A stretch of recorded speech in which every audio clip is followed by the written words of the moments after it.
کتنا فرق! یکم ستمبر سن 1983 کو کوریا کی ایئر لائنز کا ایک مسافر جہاز فلائٹ 007 نیو یارک سے سیول کے لیے روانہ ہوا۔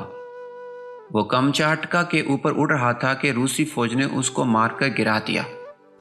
اس جہاز پر عملہ سمیت 269 مسافر تھے جو سب کے سب ہلاک ہو گئے۔ اس کے بعد روسی حکومت نے بیان دیا کہ اس جہاز کو مسافر جہاز سمجھ کر نہیں مارا گیا۔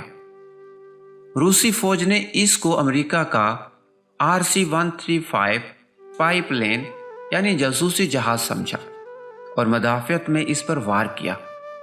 تاہم امریکہ نے اس عذر کو قبول نہیں کیا۔ اس نے کہا کہ مذکورہ جاسوسی جہاز اور مسافر جہاز بوئنگ 747 میں اتنا زیادہ فرق تھا کہ راڈار اسکرین کا مشاہدہ اس کو سمجھنے میں دھوکہ نہیں کھا سکتا۔ 3 جولائی سن 1988 کو اسی قسم کا ایک اور واقعہ برعکس صورت میں پیش آیا۔ ایران ایئر لائنز کا ایک مسافر بردار جہاز ایئر بیس A300 تہران سے دبئی جا رہا تھا۔ وہ خلیج فارس کے اوپر اڑ رہا تھا کہ امریکی بحریے کے جنگی جہاز وینسنس نے اس کو مار کر گرا دیا۔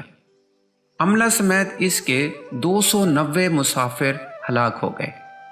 امریکہ کی طرف سے دوبارہ اس کی توجیہ یہ کی گئی کہ امریکی بحریے نے غلط فہمی میں ایسا کیا۔ اس نے اس جہاز کو مسافر بردار نہیں سمجھا بلکہ اس کو جنگی جہاز F-14 جیٹ فائٹر سمجھا اور بچاؤ کے طور پر اس کو اپنے میزائل کا نشانہ بنایا۔ امریکہ کے مخالفین کے لیے یہ توجیہ قابل قبول نہ ہو سکی۔ انہوں نے کہا کہ ایئر بیس کے مقابلے میں مذکورہ جیٹ فائٹر بہت چھوٹا ہوتا ہے، جبکہ جیٹ فائٹر کی رفتار ایئر بیس کے مقابلے میں تقریباً 250 کلومیٹر زیادہ ہوتی ہے۔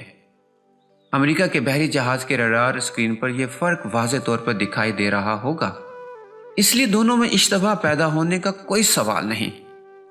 آدمی دوسرے کی غلطی کو جاننے کے لیے انتہائی ہوشیار ہے، مگر اپنی غلطی کو جاننے کے لیے وہ انتہائی بے وقوف بن جاتا ہے۔